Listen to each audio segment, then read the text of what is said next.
This is John Colo with GrowingYourGreens.com. Today we have another exciting episode for you. I'm still here in South Florida. This is probably one of my favorite places I visited this whole trip here in South Florida. We're at incredible edible landscapes, and this is the South Florida's #1 food forest supply source.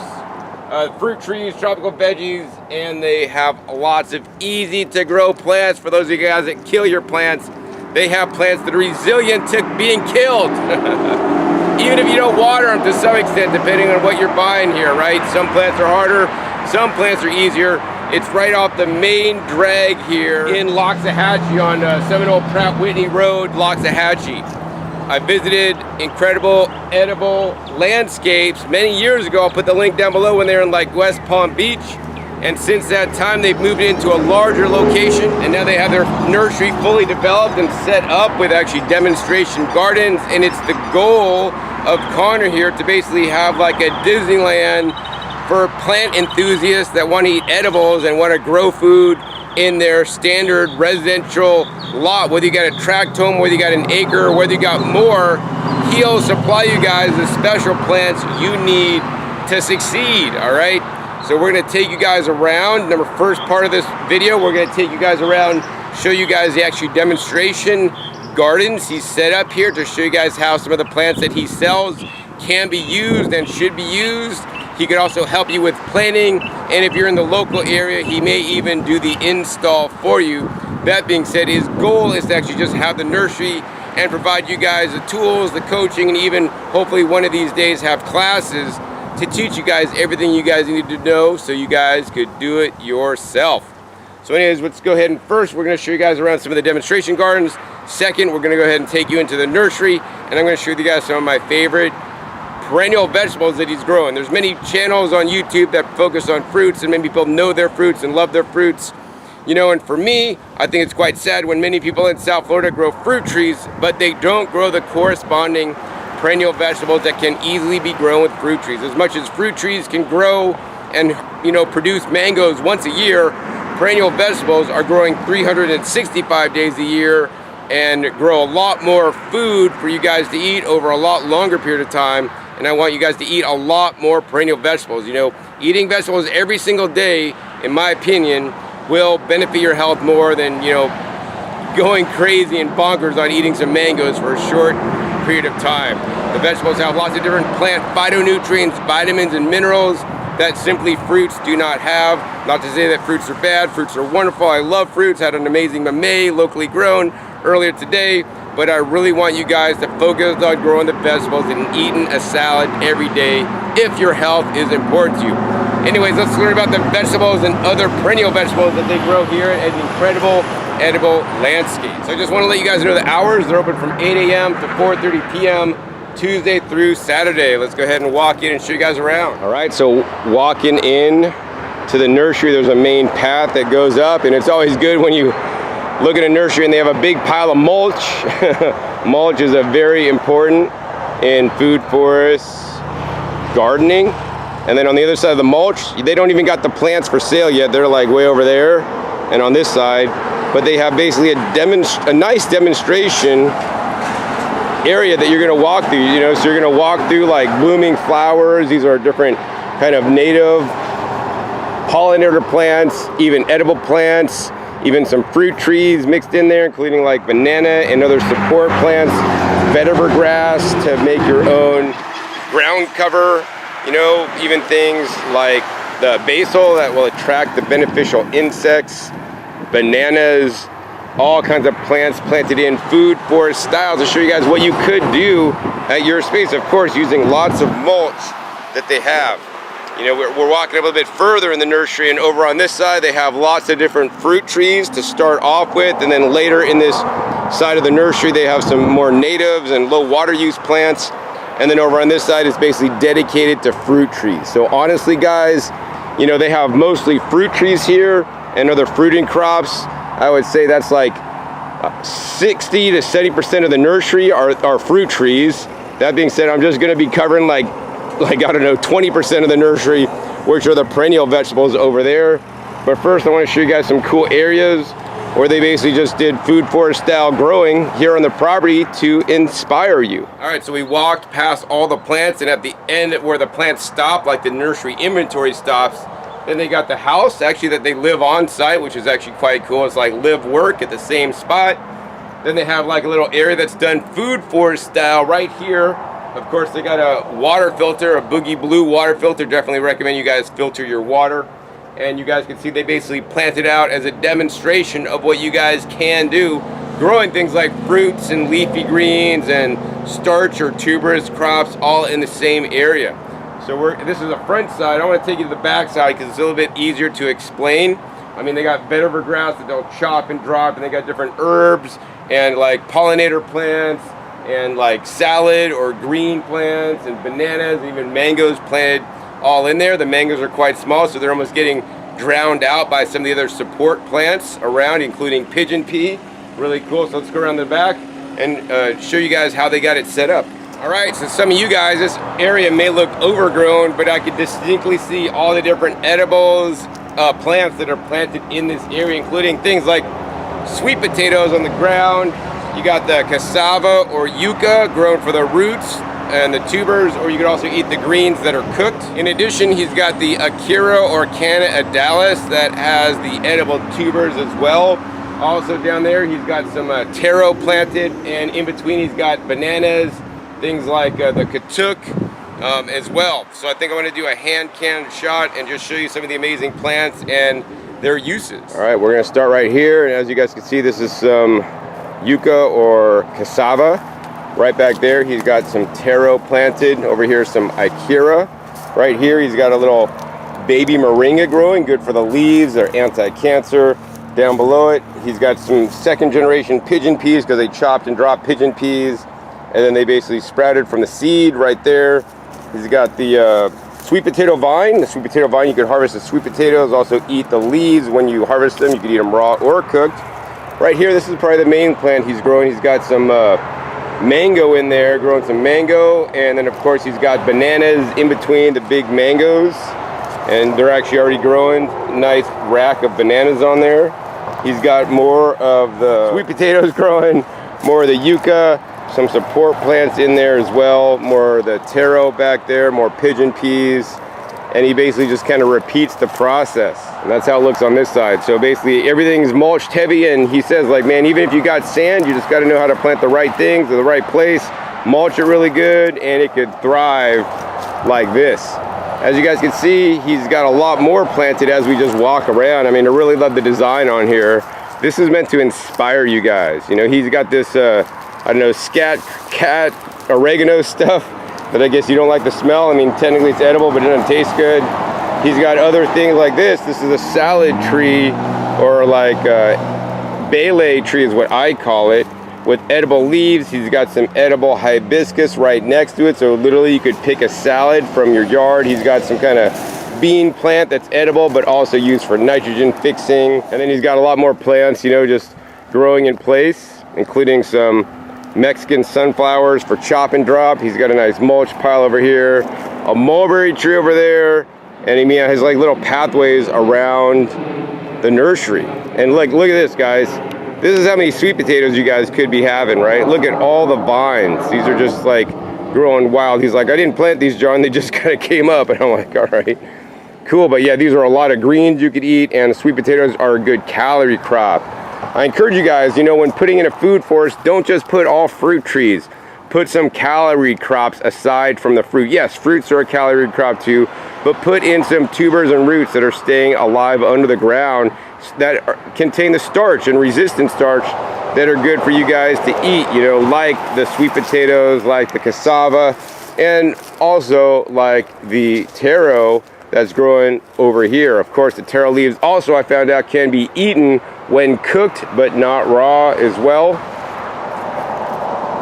And let's head over and show you guys a few more plants, how they're set up in the demonstration garden over here.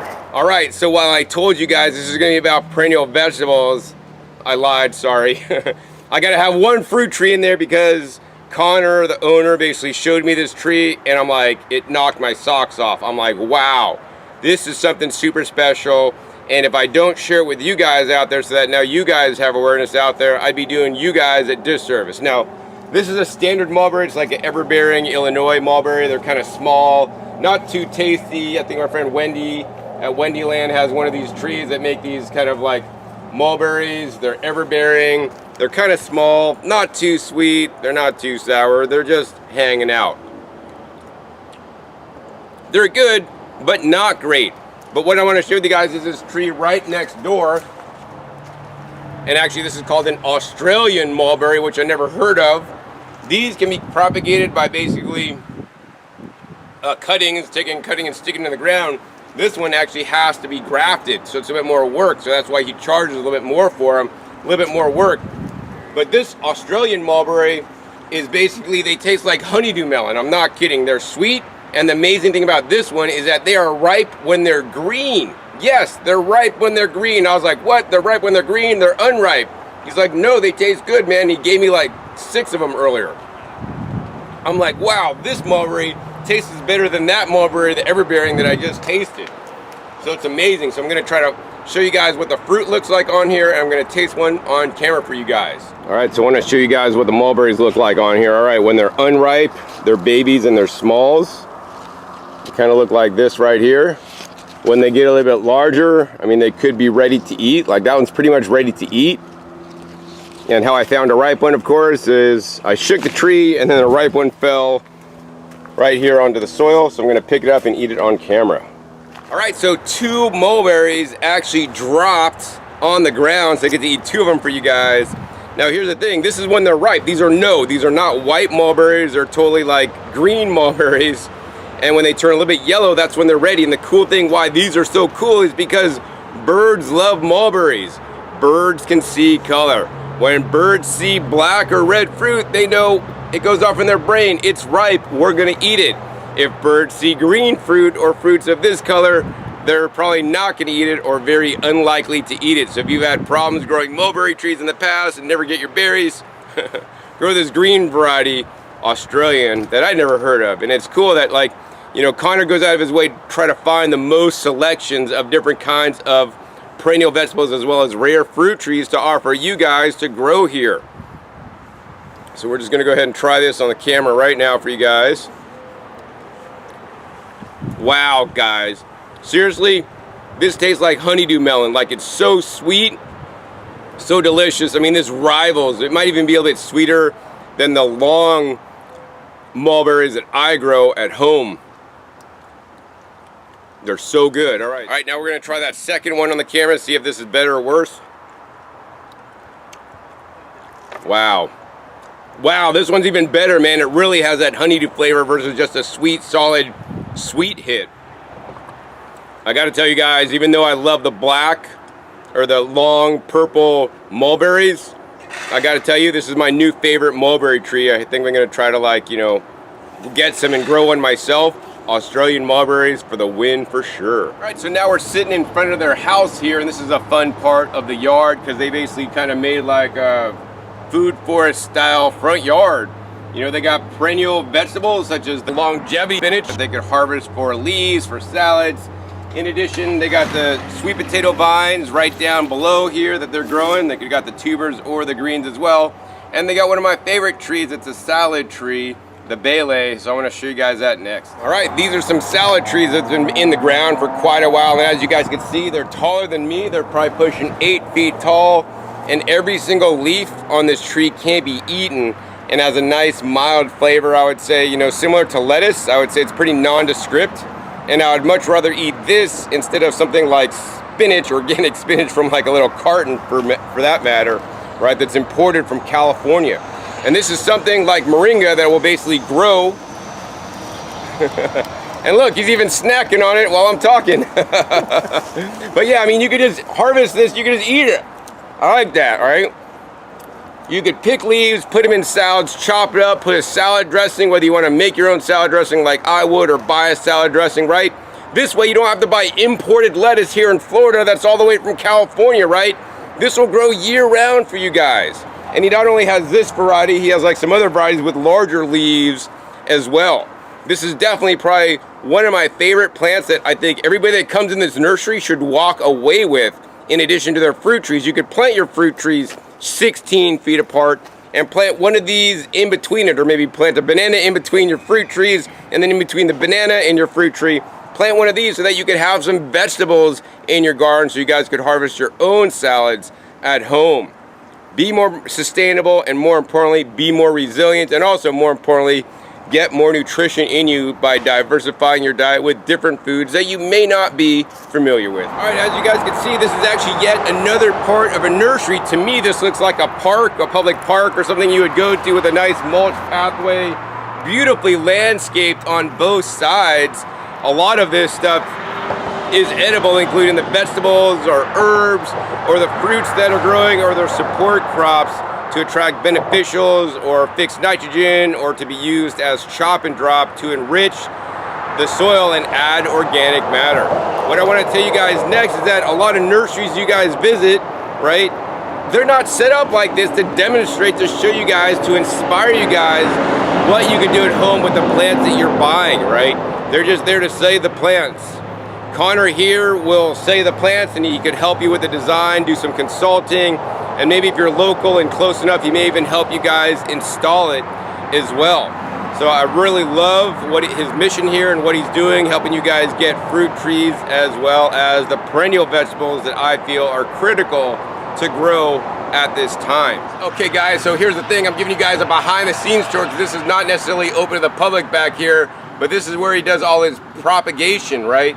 All the perennial vegetables you guys are gonna see in a minute, he basically takes cuttings, he roots them, he grows them from seed, and then he offers them to you guys to sell. Most nurseries you guys are gonna visit, right, the people that are selling the plants, they're simply just resellers.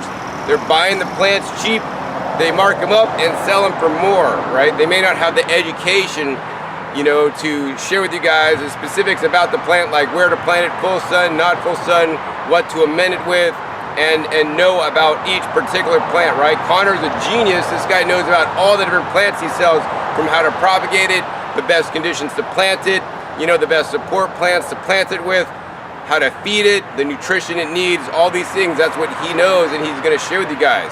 So while he does propagate basically virtually all the perennial vegetables, right, at present time he is bringing in some of the fruit trees, while he does also propagate some of the fruit trees himself to make them available. His goal over time is to basically propagate every tree himself, but at this time there's only, like, you know, he has a small staff here, so he's doing what he can, and he'll just bring in high quality trees to sell you guys. Otherwise, of course, they're fully versed in all the knowledge about all the trees they're selling, so they can help you find that buttery avocado that tends to grow more erect instead of like sprawl out and stay more compact, for example, than, you know, one of the more watery Florida avocado types. And yeah, they'll help you guys find the right mango for your space. They'll help you guys find the right tropical fruit tree, you know, for your space as well. But anyways, the next part of this video is I actually want to go over to the nursery and show you guys some of the amazing nursery stock, how healthy it looks, and some of the cool plants that I was not able to point out on this little tour of his food forest demonstration garden area that I've shown you already. Now I'm in the retail nursery where he sells the tropical veggies that you guys could buy. You know, most people are not familiar with tropical vegetables. They're familiar with temperate climate vegetables that are annual, that are grown, like tomatoes and peppers and all the standard crops, lettuces and bok choys. People know what those are, but people don't know some of these more specialized tropical vegetables. That's the thing, guys. If you guys live here in South Florida, you guys live here in the tropics / subtropics. You're like kind of on the borderline, right? So in the summertime especially, you have to grow these tropical vegetables if you want to be successful gardening, because the temperate vegetables are good to grow in the wintertime. Of course, many of these tropical vegetables will also do great in the wintertime as well, provided it doesn't freeze, and some are even a little bit frost tolerant. But yeah, I encourage you guys to grow these tropical vegetables. You'll see, like, this is the salad tree, the Bele that I showed you guys that he ate off of. This is another variety, you know, that'll grow year round. I mean, get 8 feet tall and have leaves you can just pick and eat like lettuce, right? They're amazing. but people just don't have any awareness about these tropical vegetables, right? That's why I really want to come here today to share with you guys these tropical vegetables. This is my #1 tropical vegetable actually, because it's a mild flavor. I live in a zone 9 and it does not take the cold weather. It really doesn't like below 50 degrees. If you lived in Hawaii, this plant would grow great. If you lived here in South Florida, it would grow great. Maybe like in Southern California, you could keep it alive year round. Otherwise, you would grow this as an annual plant like me. I grow this during the heat of the summer. It could easily take 100+ degrees where I live, even in a dry environment, although this is a humid environment here, and put out leaves for me to eat. I planted like over 50 of these plants in my garden this year. As they grow up, I just harvest the leaves, keep them small, so I can have a salad to eat in the summertime, because I can't grow lettuce when it's 100 degrees out. Another vegetable that's kind of more annual, because it won't like live for long periods of time, but it will go to seed, drop seeds, and then the seeds will just sprout up automatically on your property over time, is the Egyptian spinach. I love the Egyptian spinach. It's also a really nice mild flavor, and it also makes these little pods that have the seeds, and you could harvest the young baby tender pods and eat them as you would eat cucumbers. And they're amazing. So yeah, the Egyptian spinach, another tropical vegetable, leafy green, you guys need to get. The next leafy green is known as the Katuk. I love the Katuk. It tastes like peanutty, and it's just greens you could eat. This plant thrives in the climate here, doesn't like when it gets too cold, so it might die back a little bit depending on where you live, but it'll come back to life provided it didn't, freeze the following year. That it doesn't happen for me in the dry climate, in the heat. I found this to really not grow well and not be happy in the heat of the desert. I was able to keep mine alive for 2 years. I had to bring it in the winter time, but the leaves never got thick and rich and tasted like they should, so I won't bother growing it again. But if you live here in South Florida, this is another one of my top picks. I want you guys to grow this as a hedge. Buy a bunch of them, put them in line, and form them into a hedge, right? It's one amazing plant that you guys should be aware about and grow and eat as salad greens. I was really excited to see that Connor is also growing the Rungia, or mushroom plant, right? This plant I only became aware about a few years ago, because it's kind of a newer plant on the scene, and actually you can just harvest the little leaves here and eat them. And it says it tastes like mushrooms, so if you love the flavor of mushrooms but you can't eat mushrooms for whatever reason, dietary dogma or whatever, get the mushroom plant. It has a unique flavor. I love it. It grows as a leafy green. Connor's been growing it for several months now, and it's doing great. At first he tried to do cuttings of this and it failed completely, but then he found out that if he did cuttings and kept it a little bit moist and then put a humidity dome on it, he got like 100% take rate. So that's a tip for you guys that want to propagate your own Rungia. Put a humidity dome on it, but of course you got to source your plant material, your genetics, which you can get here from Connor, so you guys too could grow the mushroom plant. All right, so the next plant I want to share with you guys is another one of my favorites. I actually grow this myself in Las Vegas. It's been struggling to stay alive. It definitely, in my opinion, likes more of the shade than full sun, and it doesn't really like the heat too much, but here in South Florida it should do great in more of a, I would say, shady spot. And this is known as the Okinawan spinach, and I want to show you guys the quality of the plants he's growing here. Look at this. He sells all these perennial vegetables for the most part in 1 gallons like this, and at present time they're about $8. It may fluctuate depending on the plant, but look at this. This is one nice plant with a lot of nice offshoots. I mean, this is like over a foot tall, really nice plants for $8 to get you started. He's selling you healthy, nice plants ready to go in the garden that could grow more. And honestly, if you're super cheap like I am, you could actually take this and do cuttings off of them. You could do 1, 2, 3, 4, 5, 6, 7 cuttings off this plant and have 7 plants for the same price as 1. That being said, these days I got a little bit more money than time, so I would just go in and just buy like 20 of these if I needed a whole patch of this. Or actually, the thing to do with these guys is actually I would put it right underneath your fruit tree, so the fruit tree helps to shade this out because it doesn't like full sun in my personal experience. But I love this. You can just eat the greens as a salad, and the other thing I like really about this is that they're purple on the underside. So yeah. Okinawan Spinach, Genera bicolor. Another crop I want you guys to be aware of is the Chaya tree. This thing grows pretty much like the salad tree. The salad tree, you could eat them raw in salads. The Chaya, you must cook before consuming. It does have some cyanide in there, but he sells the large leaf Chaya. There's like a small leaf Chaya that is more like veiny, that doesn't have a lot of food on it, but he sells the nice large leaf Chaya. He has a few in 1 gallons, but he has also these nice 3-gallon plants that are definitely pushing almost 3 feet at this time. So yeah, for me, like looking at the quality, because trust me guys, I've been to a lot of nurseries, I'm like not seeing bugs on here. These plants look nice and healthy, ready to go into your food forest so you can start growing your own food. Of course, another amazing pollinator plant, as we see the bees buzzing by, but also edible for us, are basils. He has at least a half dozen different kinds of basil. As I'm sitting next to this and smelling it, smells amazing. He got Thai basil, like, you know, he's got the pesto perpetual basil, he's got the African basil, bunch of different basils, guys, that he also will sell you to put in. They'll get nice and huge. If you got to keep up the leaf production, you want to remember to cut off the flowers as much as possible. That being said, even if it's flowering, you could also cut off the side shoots to use.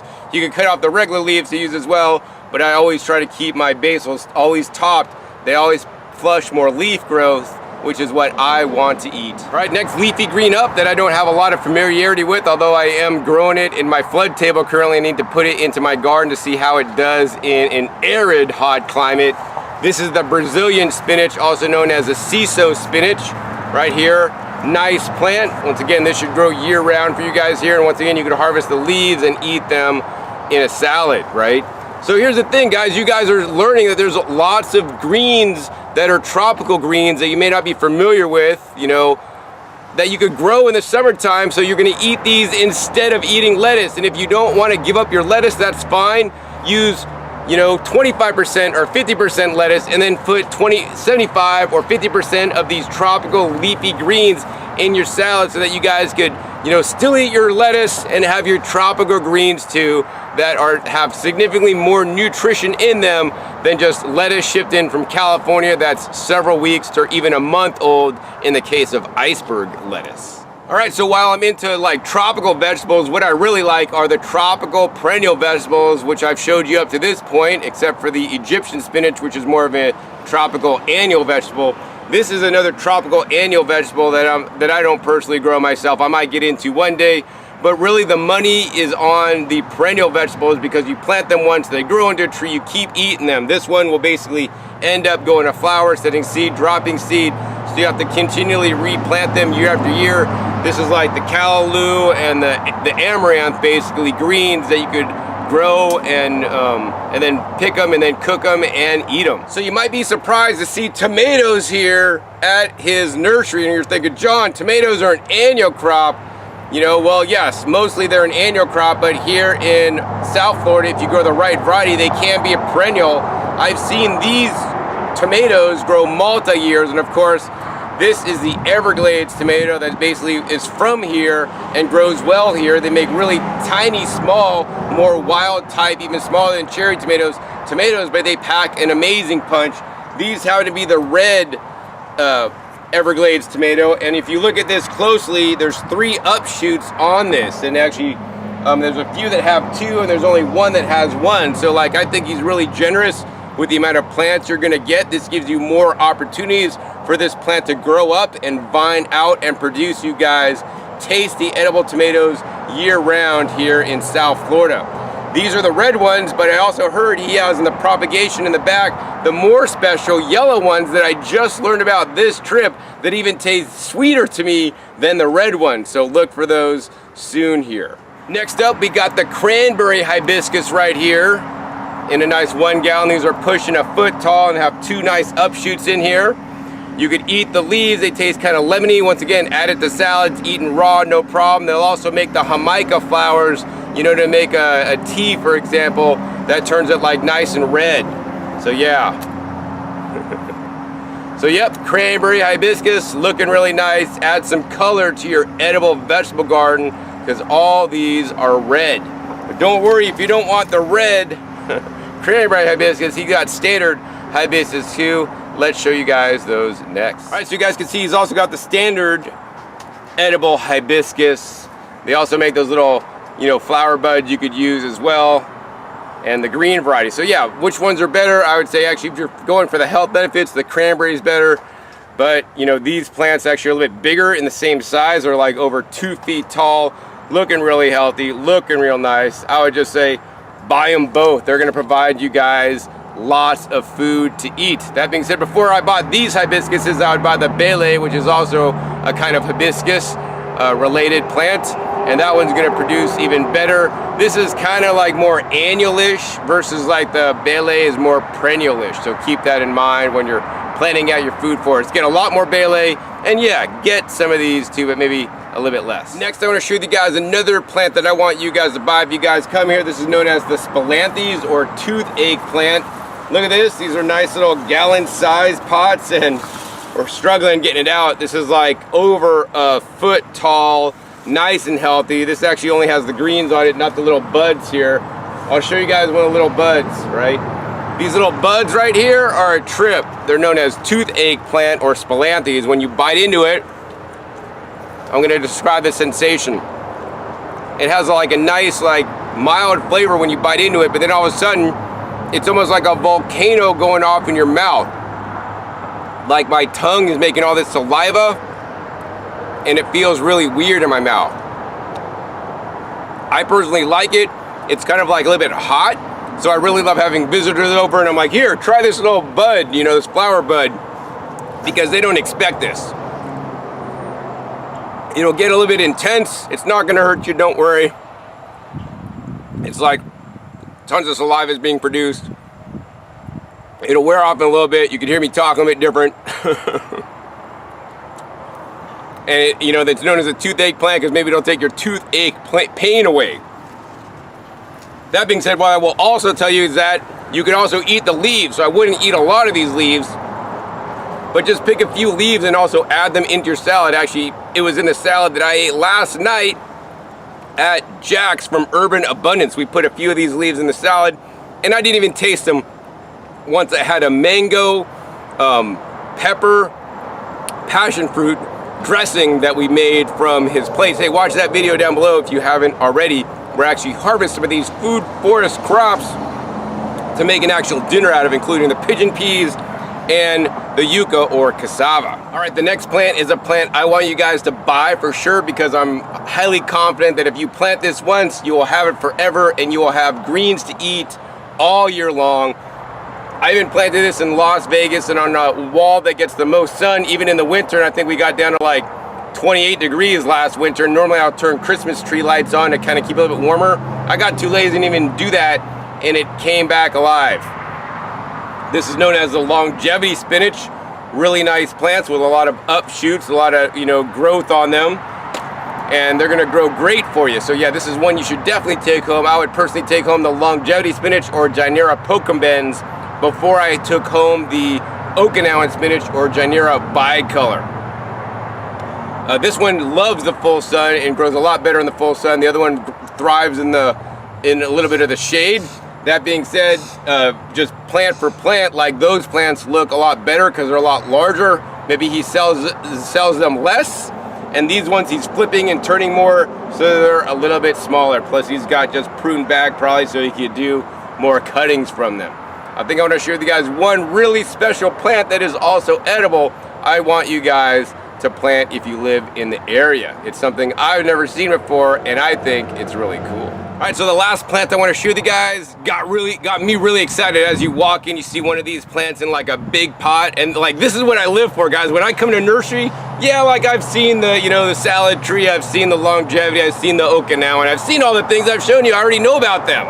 But this I did not know about, and this is super special because I live in Las Vegas, and that's the basically cactus plant, city of the world, right? The desert is synonymous with growing cactuses, and the cactuses love the desert love the cactuses. That being said, you guys could also grow the cactuses out here as well, and this is actually the Nopoles cactus, right? They got the regular ones behind that are all green, but never in my life, even living in Las Vegas, going to Phoenix and all these places, I've never seen a variegated Nopoles cactus. This is the Thornles cactus. It also will make the cactus fruit as well, but many people don't know you can just eat the pads like lettuce as well. It's another edible crop. I like to harvest the pads when they're this young and this tender. And look at this. This just looks like artwork, right? To me, it looks like somebody painted this and all the different designs on there. It's just like really cool. I really love the patterns on the variegated Nopoles cactus. Now the upside is it looks like artwork in your yard. The downside is it grows a lot slower than the standard green variety. I have a bunch of green varieties already, but I want the variegated one, and actually I prefer that it grows slower because I don't like dealing with fast growing cactuses. But yeah, I'm definitely taking one of these babies home with me today. Maybe it's gonna be you. You're gonna be lucky. You're gonna go on a plane ride tomorrow night. All right, so the next thing we're gonna do is we're gonna go ahead and interview Connor, the owner of this nursery, and find out more about why he started the nursery and how he can help you guys grow a food forest here in South Florida. All right, so now I have the pleasure of interviewing Connor, the owner here at Incredible Edible Landscapes here in South Florida, your #1 source for food forest plants, vegetables and fruits, and complementary plants as well. And actually, I was at Connor's place probably around 4 years ago. I don't remember the exact date. I'll put a link down below, so we're gonna kind of get some updates from Connor on what has happened since. You know, the first thing is that he moved and now he's doing this 100% full time. So Connor, what you been up to in the last 4 years since I was here last? Oh yeah, since then, when you interviewed me then, I was working part-time. I might have still been working full-time doing property management, and this whole plant thing was a side gig. Fast forward to today, it's been my main thing for the past almost 3 years now, I think. Probably about 3 years now. It's been a full-time gig, propagating plants, selling plants, and planting food forests for people, and you know, everything under that is my main gig and bread and butter. I like to say we're South Florida's #1 food forest supply source. So it's not only fruit trees, that's kind of our main thing, and that's what we're known for a lot, but I also really try and push people and educate people on the perennial veggies like you were highlighting, and the herbs and spices, the medicinals, the support plants, the native species, you know, everything that you can use to make a well-rounded edible landscape, and not just one thing here and one thing there, but kind of a whole system that works together. Wonderful. Yeah, like a one-stop shop. I mean, they don't got to go to this nursery to get an avocado, this nursery to get some perennial vegetables. They can just come here and like get it all at the same time. Cool. So what got you interested in growing food forests here in South Florida? Well, at the beginning, like you'll see in that old video, it was just, I got a piece of land and I got excited because now I had the opportunity, and I see land as opportunity for, you know, for anybody that's got a backyard. That's an opportunity to do something cool with it, not just to, you know, it shouldn't be a liability in the sense of, oh, somebody's got to cut the grass, somebody's got to maintain it. It's just, you know, that's a liability. But see it as an opportunity to turn into something great, like an asset, like a backyard garden. That's how I saw my backyard, and so I just started planting, and I kind of learned as I went, and I learned one plant at a time, and I would find a cool plant. I remember I found the Brazilian, the Sisso spinach. I found that at a nursery down in Miami. First time I ever saw it, didn't even know what it was. I just bought it because I thought it was cool. I found out it was a perennial vegetable, and that was when I learned what that meant. Oh, it's a perennial vegetable. That means what? That it grows the whole year round. I only have to plant it once, and then I can make more and you know, continue propagating. And I got really into that. Kept doing it. Turned one plant into 100, you know, 100 times, and then that became this whole enterprise that we're sitting here in front of today.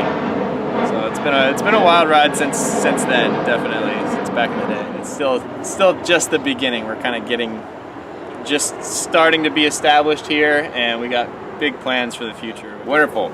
So the question for you, because I know you got that Sisso spinach originally in Miami, then you grew it in West Palm. Now, is that the same Sisso spinach that you're propagating and selling today?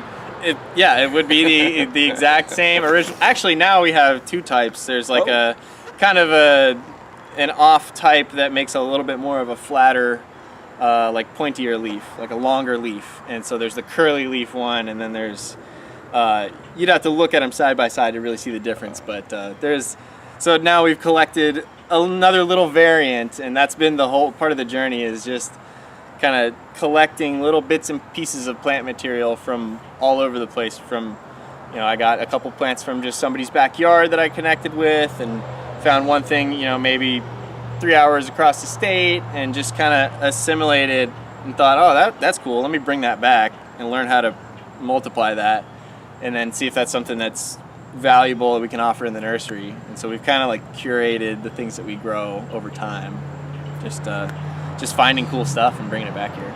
So I gotta tell you, Connor, the coolest thing I found today that I'd never seen before in my life, and I mean, I live in Las Vegas where they grow all kinds of cactuses, and I've been to, like, you know, Luther Burbank house that he like made the spineless cactus and all these things, and like you have that variegated Nopoles cactus. When I walked in, I'm like, man, that is a piece of art. That's amazing. I'm like, how come I never seen this before? And I'm all the way here in Florida, and I'm bringing one back with me, mark my words, because I'm gonna grow that because it's badass. I love that plant. Made me so happy when I seen it, as you can see. I love that Where stuff. did you find it, dude? Where did I find that one? You know, that one, I've seen it in other places since then, but I'm pretty sure I found it at Echo Farm over in Wow, Fort Myers. Echo. Yeah, I haven't been to Echo in years, man. Yeah, those guys got like everything. I got a lot of inspiration from Echo the first few times I went there. I like how their nursery's set up. I like how they have cool and unique plants that you don't find anywhere else. And they have, their website is full of information on all of these different plants. So you could go on there and, you know, read an 8-page essay on Katuk, or on the, you know, spineless nopal cactus, and all the different ways that it's cooked traditionally around the world. I mean, that one's a staple crop in Mexico, and it's just there's just such a wealth of knowledge in places like that, and that's kind of one of the things that I want to just impart into our business too, and, you know, make this not only just a place to get plants, but like a resource for knowledge. And you know, people can come here and meet the people that grow this stuff, that eat it, that farm it and grow it in their yards, and actually use it in different ways instead of just being a reseller of these plants because maybe they're popular. I like to introduce people to new plants that maybe they don't even know about, that I find value in, and I think a lot of people could find value in, and you know, we get to spread that knowledge around and spread these plants around. Yeah, now I found, you know, that great plant that I didn't even know about, and trust me, man, I've traveled around a lot. You have. And so I'm glad that you found it, and now because of you I found it, and now I can start growing it because it makes me happy, actually. And that'll do really good in Nevada, and you know, in any dry climate, but it does well here too. That's so wonderful. It's versatile. Yeah, so I mean, that's why I love visiting nurseries, and one of the goals he has is to kind of make this like a, you know, like a Disneyland for nurseries, right? He's not gonna have rides, no, but he's gonna have it fun like that, because you're gonna find things you won't find other places. You're gonna see examples of how to do things that other nurseries aren't gonna tell you. He's gonna have classes. He's creating community. So you wanna talk a bit more about that, Connor, on your visions, your grand visions on making this more of like a experience, you know, versus just, oh, I'm just going to the nursery. Yeah. The first time I ever went to an edible plant nursery, I went to Excalibur Fruit Trees in Lake Worth, and that's like a legendary place. A lot of people have heard of it. That was the first nursery I ever went to, and for me, that was like this novel experience of, it was like going to Disneyland for the first time. I just saw all this cool stuff I didn't know existed. I didn't know you could grow it here. I got to taste these different fruits that prior to that, I just had no idea what they were. I didn't even know how to say the names of them. And that was just like made an impression on me years ago. And it was a novel experience. And that's kind of my vision for this place that we're in right now, this nursery. It's more than just going to be a nursery. It is obviously a place to get plants, but we have demonstration gardens. We have examples of different planting styles with, you know, notes from agroforestry and native gardening, and, you know, a lot of different perennial vegetables. And, you know, we just want it to be somewhere where people can come and see and touch and taste and smell, rather than just, you know, somewhere to make a transaction and buy a plant. we want it to be an experience and a resource for people that want to do, you know, people that are like who I was, like us, 5 years people ago, like us, you know, that get excited about edibles. edibles. Yeah, I mean, it's when I was first getting into this whole thing of growing your own food and food forests and growing food in a tropical climate, I was just like a sponge, just soaking up information, and I wanted to visit everywhere. I wanted to see, you know, everyone's garden, so I could kind of soak it all in and learn and just make the coolest garden that I could at my place. And that's what I want our site here to be, is just somewhere where people like us can come and just be wowed by it and see new things and learn new things and see what's possible and kind of get your mind open. And like, we've done a lot of consulting work with people, and I kind of switched it up recently, where we used to go to their yard and talk to them about what they could do in their yard and look at all the details and put a project together for them to install. Now we have them come here first. We show them what we're already doing, so they have something to look at, something to get in their head, like this garden behind me. People come and just look at our little demonstration gardens. Then they go home and they start to, in their mind, they'll superimpose that over their own lawn or their, you know, their landscape that they have, and they think, okay, I can do that. And now I've seen like a demonstration plot. I've seen a small scale planting of this, and I can do that in my yard. And they get super inspired that way, and that's just been a big shift for us now that we have things planted and we've got gardens to show people. Wonderful, that's so great, man. So, all right, Connor, so tell me, man, since you've been growing all these perennial vegetables, helping people do installs and all this kind of stuff, what are the best 3 favorite perennial vegetables that just grow really well here, that if you invested in this, right, it's just gonna last for years and years? I know some might go to seed and some will stop growing, some might get hit by, you know, a little bit of frost, but you know, I know you know the ones that'll just keep growing and just do super good here in South Florida. Top 3. You know, okay, I'll try to give you a top 3. It's tough because every season I seem to have a new favorite. I get excited about something because it's just looking particularly good that time, and then maybe 3 months later it might be a different thing. But definitely, first one that comes to mind would be that edible leaf hibiscus, or the salad tree that you can probably see behind us. Back there, yeah, the one that I came in and had to chomp a leaf on earlier. That tree's amazing. It's just undervalued, man. Everybody should have one. Yeah, that is definitely in that top 3. It is one of my favorites. We sell a lot of them because we just let people try it. It's the most tender perennial leafy green. Neutral tasting. Yeah, neutral. It's not too slimy. It kind of tastes like, basically like a romaine lettuce, and the leaves just get huge. And that's definitely got to be in that top 3. Now for the second one, I'd probably have to choose one of the starches, or like any kind of tuber. Let's see. I mean, it could be yucca. I'd probably say yucca. Let's just use that one for a starch. And so a calorie crop. Yucca is basically a plant that just thrives on neglect. It likes the hot weather. It likes the summertime. It doesn't mind the, you know, crazy tropical weather that we have here. It doesn't mind the dry weather. And you just basically plant it and dig it up 9 or 10 months later, and you've got, you know, thousands of calories that you can boil up, and it's just like a potato. So with the, you know, I like to look at it as how much input do I need to put in versus what am I getting out of it. And if you look at that in terms of the amount of food and the amount of calories and like extra benefits you can get from growing the plant in your garden, it's a winner for sure. And then third one, just to round it out, we got a leafy green, we got a starch crop, a calorie crop, and then I'll say turmeric, or I'll say turmeric and ginger, because they're similar. Same family, yeah. Yeah, they're similar. They have different uses. Both of them grow extremely well here. Turmeric especially so. Just right behind where the camera is, we got about 500 or so turmeric plants that are just sprouting up for the year. Yeah, I didn't get to show them in the video because they weren't on the for sale area. Yeah, well, they're for sale, but yeah. they're squished back here right now because we got space issues with so many plants. But turmeric has definitely got to be the third one because it's medicinal, it's a spice, it's got so many health benefits, it's beautiful in the landscape, and it's super easy to grow. So that's got to be one of my favorites, and I've been growing it about the longest of any of these vegetables here. Wonderful. Yeah, and I also want to mention the cassava. You know, while you can harvest the tubers, it's also very easy to propagate. You literally cut it off into sticks. You stick the stick in the ground and grows a new one.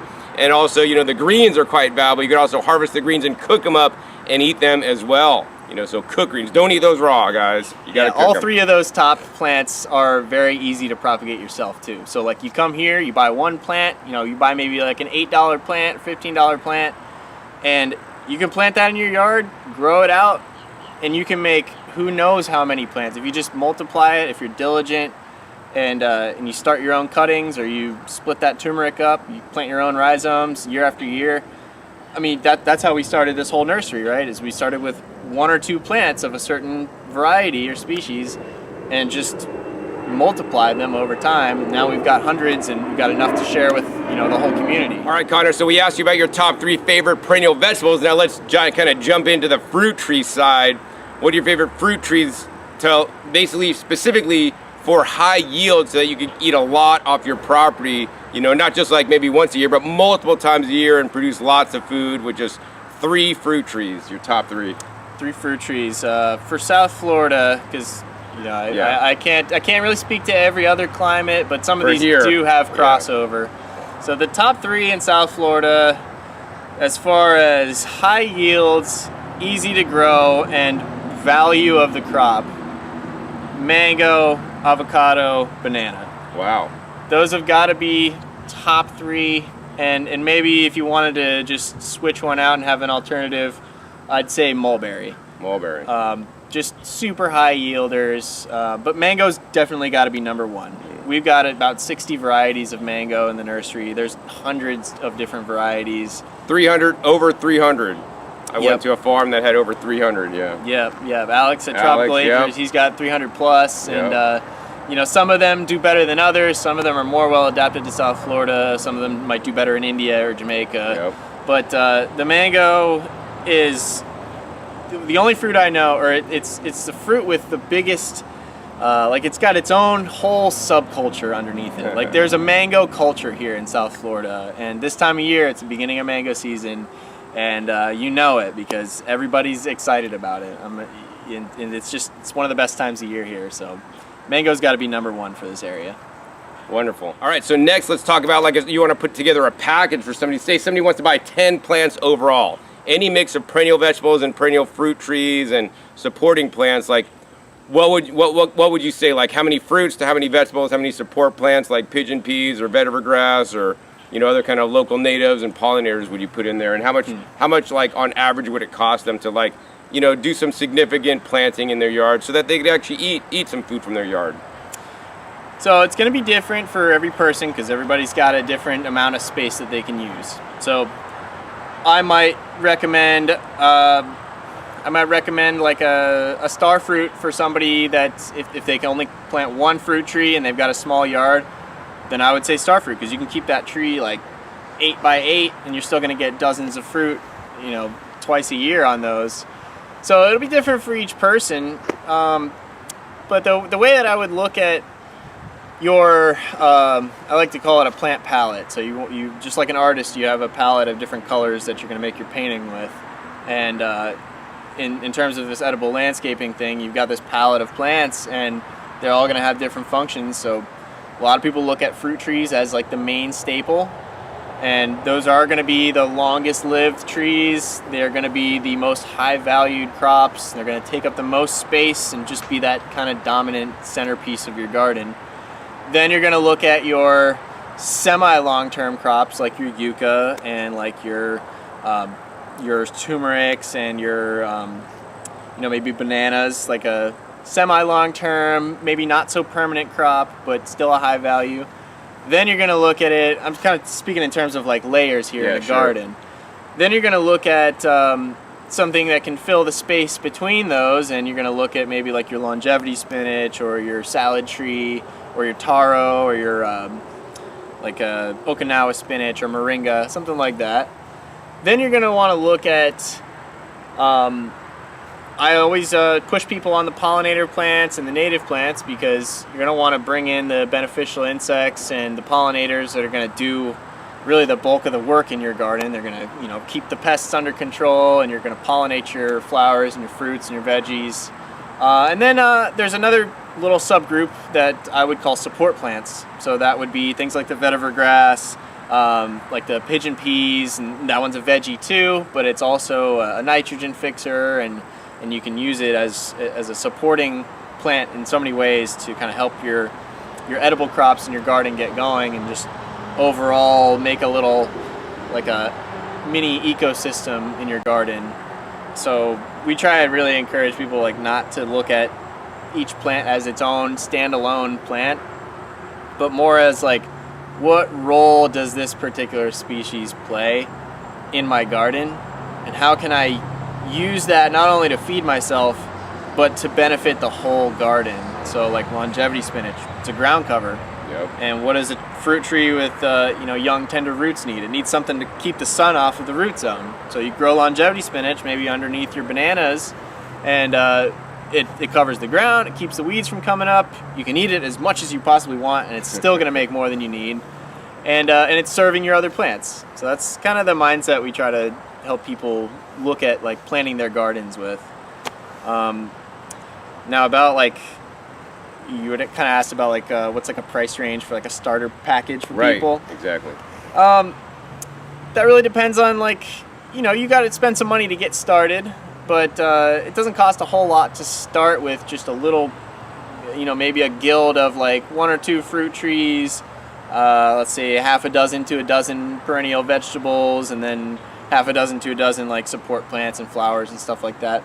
You're looking at spending a couple $100 to get yourself started, and maybe you get some mulch as well.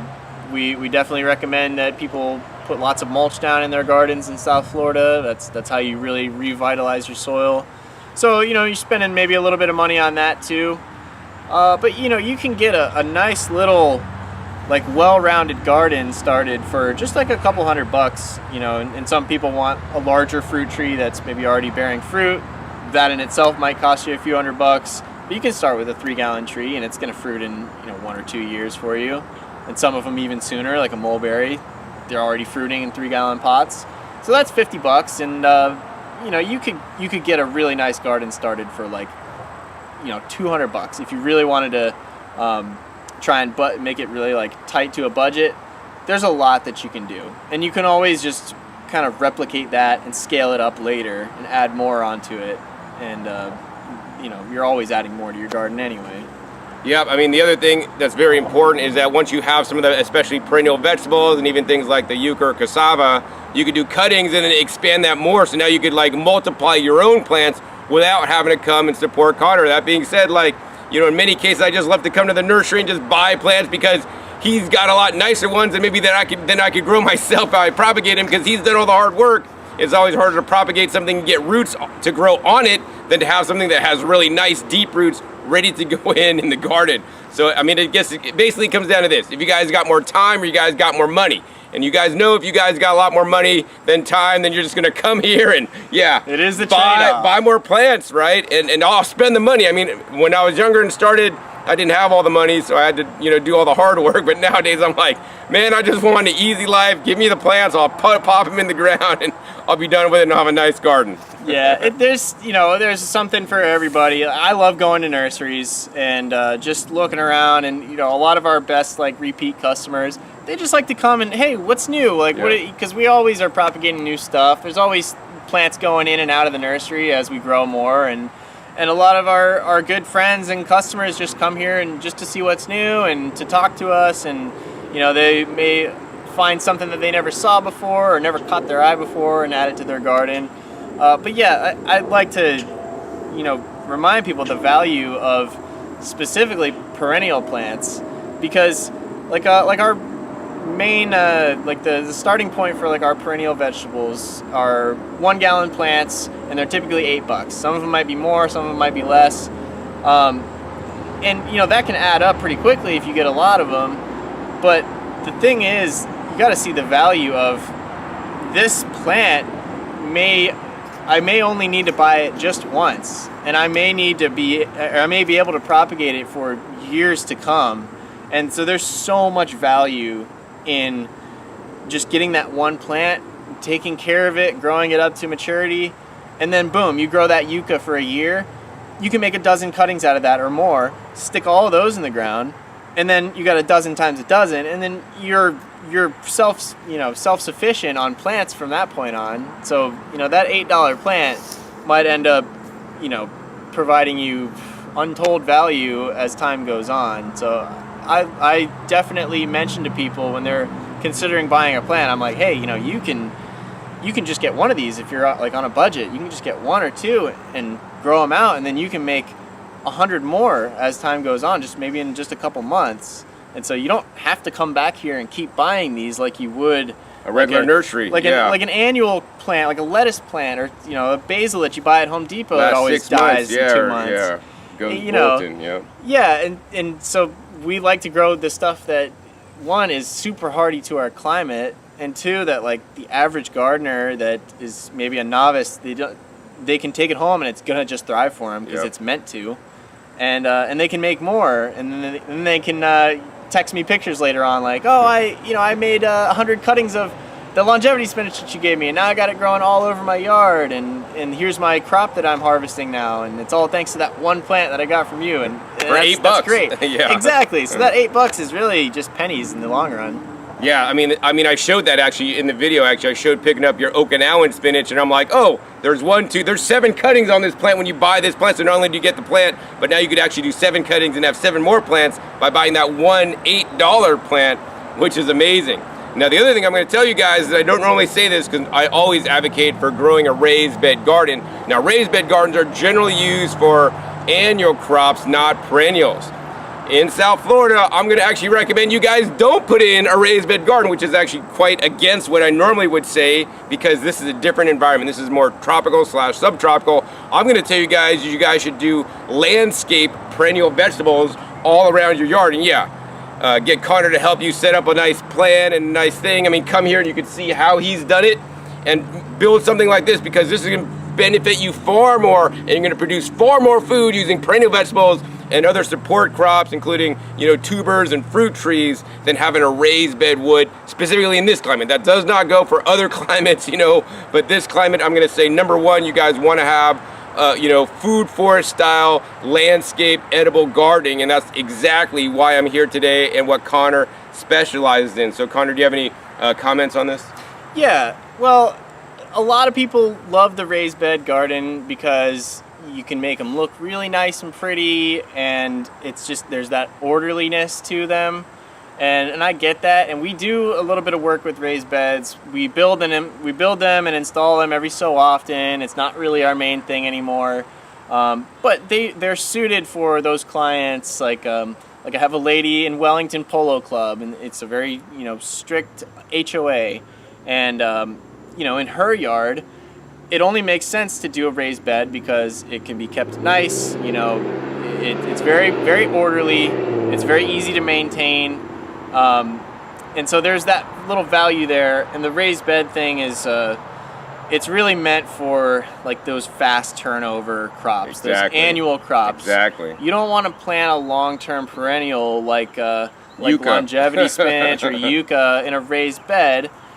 You can. It's wasting the space. But that yucca plant might take up your entire 4x8 bed, and it'll be locked into that bed for 9 to 12 months. You'll never get rid of it. Yeah, it'll be hard to get rid of. So in that 9 to 12 months, you could have grown like 4 or 5 different crop rotations on annual veggies. So there's like a give and take there. And as you start to grow things in the ground, you grow perennials. Like when you first plant your garden, you got lots of open sunlight in between. If you plant fruit trees and stuff, you got lots of open area in between them. You can grow annuals there. Like I showed you our shishito peppers over there. Yep, they're hiding behind some plants I didn't get to show in the video. They're like 3 or 4 feet away from the trunk of a mango tree, but that tree's young, and it's still letting full sunlight onto those peppers. Now, in a couple years, when that tree starts to get bigger and shade out that area, that's not going to be a good space for growing those peppers anymore. But in the meantime, I can make a yield out of that available space while I'm waiting for my mango to get bigger and more productive. So there's like a kind of a place and time and place for every certain plant, whether it's an annual or a perennial. But yeah, as John was saying, like here in South Florida, you really just gotta grow your veggies in the ground and just grow. If you're growing the proper crops for the time of year, growing them in the ground is an easier way to do it, really. Absolutely. All right, Connor, so any final comments or words of wisdom you'd like to share with other gardeners out there today that are wanting to grow here in South Florida? Because I know you've been doing this for a long time and have seen people succeed and fail. So what are some of your best success tips that you'd like to leave people with today? I think the thing I'd like to say the most to the people watching as gardeners is don't get information overload. Don't hesitate to plant because you saw, one article that said this about, some plant, and then one article that said that, and, you might read online that the moringa is invasive, and then you might see on John's videos that it's the best plant in the world, and, and then because of all this information that's out there and stuff, a lot of it's not even accurate, you might get you might freeze up and forget to actually go out and plant. And I just like to tell people that you just start planting things and just start learning. You're never going to learn how the plant grows until you grow it yourself. You could research online all day long, but you got your own yard that's unique and different than everybody else's. You have yourself that's unique and different from everybody else. And you've just got to try things. And, anytime I find a new veggie or a new herb or new fruit tree, I'm going to try it and I'm going to see how it grows and I'm going to see if it's for me. And, people have limited space, but you can always make edits and make changes to your garden later on. So, and in that process, you'll become a better gardener because then you won't be afraid of growing something and seeing it, maybe not be suited for you. Maybe it takes over your space and you have a small space, or maybe it's just something that takes too much maintenance for you, depending on the crop, or something that you just don't like to eat. Well, you can always switch that out later, and now you've gained that a little bit of experience and knowledge, and you've gotten more time with your hands in the dirt. And that's what I would tell people is just, in order to become a better gardener and to grow all the things that you love and like refine your tastes and refine your garden and make it the best thing that possible for you, is just more time with your hands in the dirt and just learn the plants one by one, get to know how they grow, and then just make your selections, figure out what your ideal plant palette is that works in your area, and just work with that and refine that over time, and that just takes time in the dirt. Wonderful. Yeah, I would say basically don't get analysis paralysis. Right. Come down here and say, I'm spending $100 at Connor's place today. Bring a $100 bill, pick out $100 worth of plants, bring them home, put them in the ground, see what the heck happens, man, and enjoy the process. Life is about the process. And more importantly, besides enjoying the process, observe nature and see how the plants grow. Oh, this one likes it here, but I planted two of these same ones, one on the shady side, one on the sunny side. Oh, the shady one didn't do so good. The sunny side did. And then guess what? Next time you get that same plant, put it in the sunny side, don't put it in the shady side. I do that all the time. I experiment with new crops to see like, hey, for the first time I'm actually growing yucca in Las Vegas. I never before did that before because I'm like, yucca's a long-term crop. And I'm like, John, don't have any self-limiting beliefs, man. Maybe yucca's gonna do great here. You're growing in a pot. If it gets too cold, you're gonna put it in your greenhouse. It's unheated. It'll stay warm a little bit longer. And maybe yuccas will be this long instead of this long like they would be in Florida. And I'll still get food, and it'll be better food that I could grow myself, and rare yucca, like yellow yucca that's super sweet, not like the stuff I get imported from, Costa Rica that has wax on it, and I don't know how it's grown, and then it's kind of going bad, and it doesn't peel easy because it's all dried out. and I can eat the leaves now of the yucca when I cook them, and I couldn't do that because they don't sell leaves at the store; they only sell the root, and the roots are expensive. So, anyways, so plant, learn, observe, and grow and modify your approach and just repeat. I mean, that's it. That's what gardening is. Observing nature, getting a connection with nature. Fully agree with Connor. Get your hands in the dirt, and I'm glad you're providing all these amazing plants so that people can experiment and try things. But all your plants are they're going to do good here unless some of the the unknown factors like the space, the soil, or the person kind of maybe plays with some of the factors, and then it makes it not work. So we'll say that. I got a couple more comments. You made me think of a couple things. I'm always telling people, so these are really relevant things. One, don't be afraid to kill plants. Yep. The way that you get good at this, money. You kill plants, and you learn. And then you won't do it next why time. You killed the plants. Yep. And you learn what you did wrong, and you try to do it a little better. Oh, maybe my soil didn't drain too well on that one. It was kind of mucky. That's why the plant died. Okay. Maybe I watered it too much. Yeah, now I know the importance of a well-draining mix if I'm growing in a container. Number two, a lot of people come to me, and I can tell the way that they're looking at, they want to start a garden. The way they're looking at it is that, okay, I pick my plants, I pick how my garden's going to be arranged, and that's permanent. So I better get it right the first time. And it's absolutely the opposite. It is not permanent. You can plant, even if it's, even if it's fruit trees, even if it's like a long-term perennial crop, it's not permanent, because if something doesn't work out and something, maybe a new plan comes in down the road, or you just observe that something is not working for you, nothing is permanent. You can always, you make changes and readjust things. And the other thing I would say is, if you're just starting and you don't know what to plant, like if you come here, just take our recommendations, because we're gonna tell you, like if you have nothing going, I'm gonna tell you, like I'm always telling people, top 6 fruit trees for people that have none in South Florida. They come here, I'm gonna tell them mango, avocado, banana, mulberry, loquat, starfruit. Top 6. Pick any of those or pick all of them, plant them in your yard. You will have success. You can try the harder stuff later, but get that initial success under your belt, and then from there you'll have that motivation, you'll have that already positive experience. Then you can go forward and try more difficult stuff.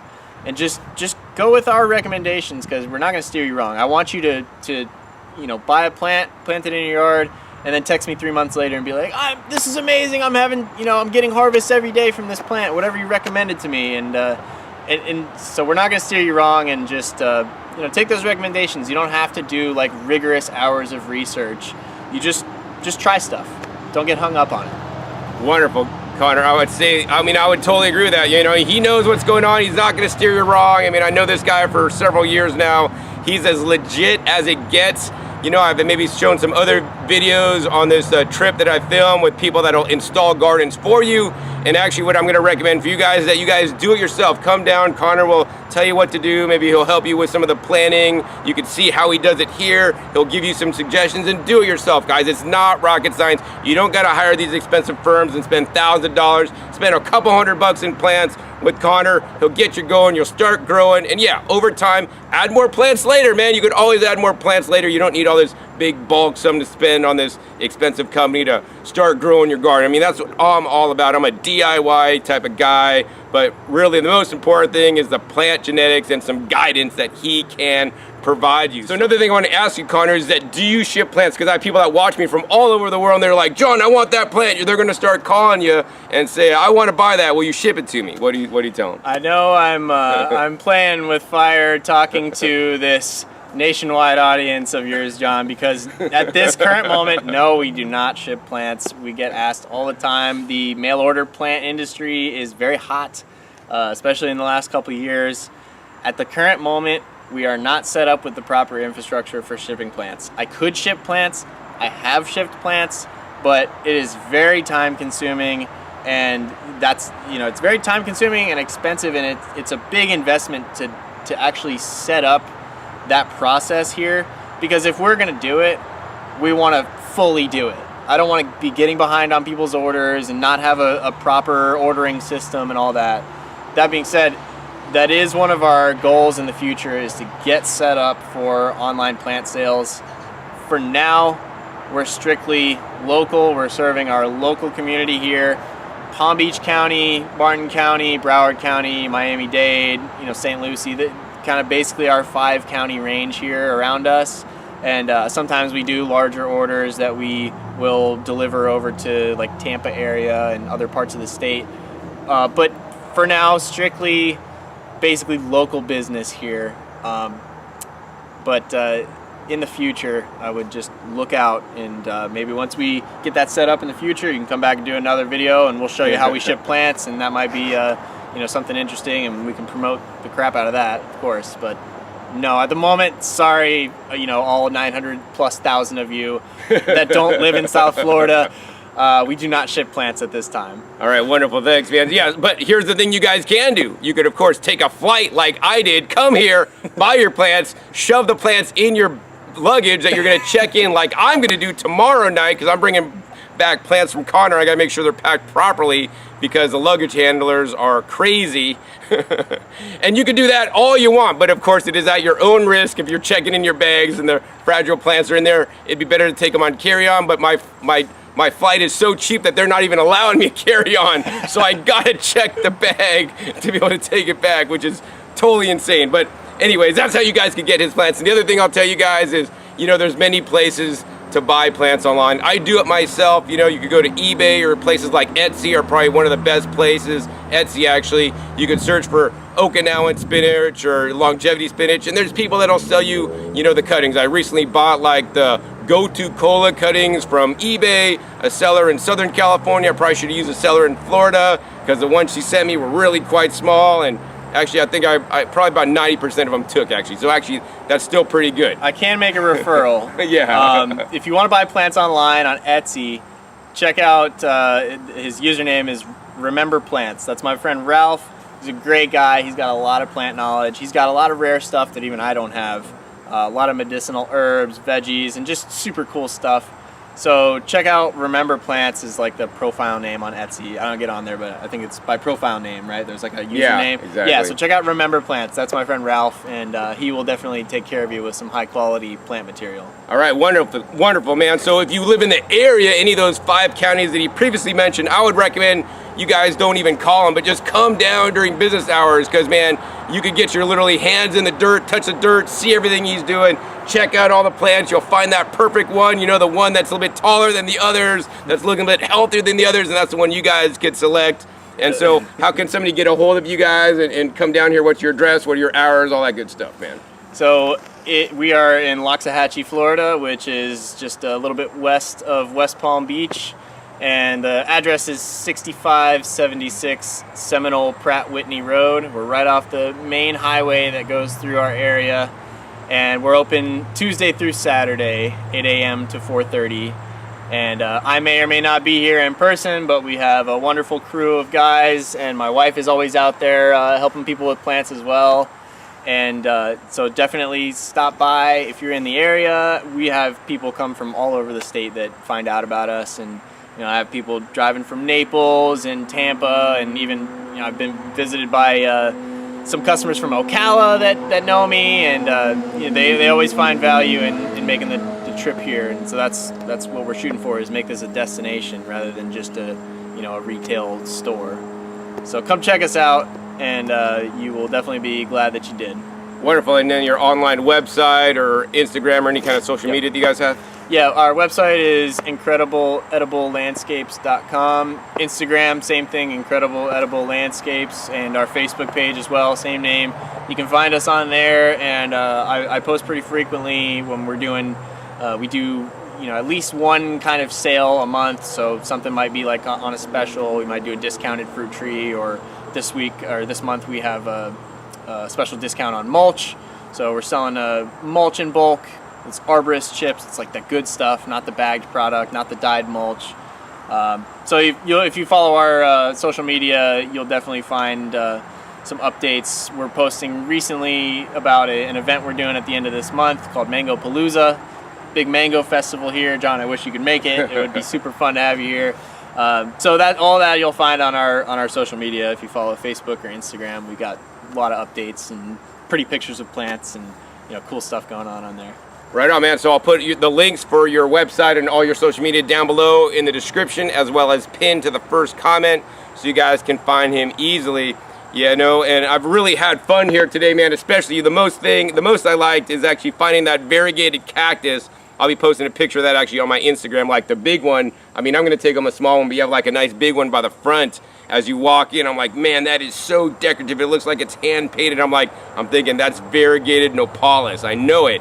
And I was like, wow, that's probably my most favorite variegated plant I've ever seen. I mean, yeah, some variegated plants look cool, but this is like artwork, man. Like, you could take a picture of this and sell these pictures, man. That's what I'm thinking in my head. Anyways, I'm no artist myself, but... See, yeah, we even had a plant that knocked John Kohler's socks off. Man. So you gotta come check us out. You gotta check it out, man. So anyways, if you guys love this video here at Incredible Edible Landscapes here in Loxahatchee, Florida, hey, give this video a big thumbs up. More importantly, share this with the other people that are interested in growing food here in South Florida. I would say, once again, this is your #1 resource for edible plants here in South Florida. Connor grows so many different things, and it's quite amazing. Also, be sure to click that subscribe button right down below so you don't miss out on my new and upcoming episodes. I'll be coming out every 5 to 7 days. You never know where I show up or what you'll be learning on my YouTube channel. And I still have a few more videos coming out from this trip in South Florida. Also, make sure you click the little bells to get notified as my new videos come out.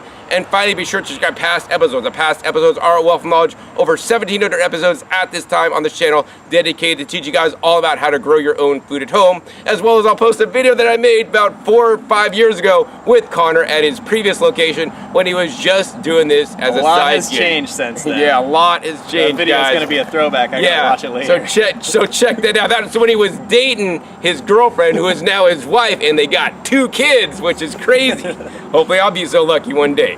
So yeah, check out the old videos, links down below for that. And finally, with that, my name is John Kohler with growingyourgreens.com. We'll see you next time, and until then, remember, keep on growing.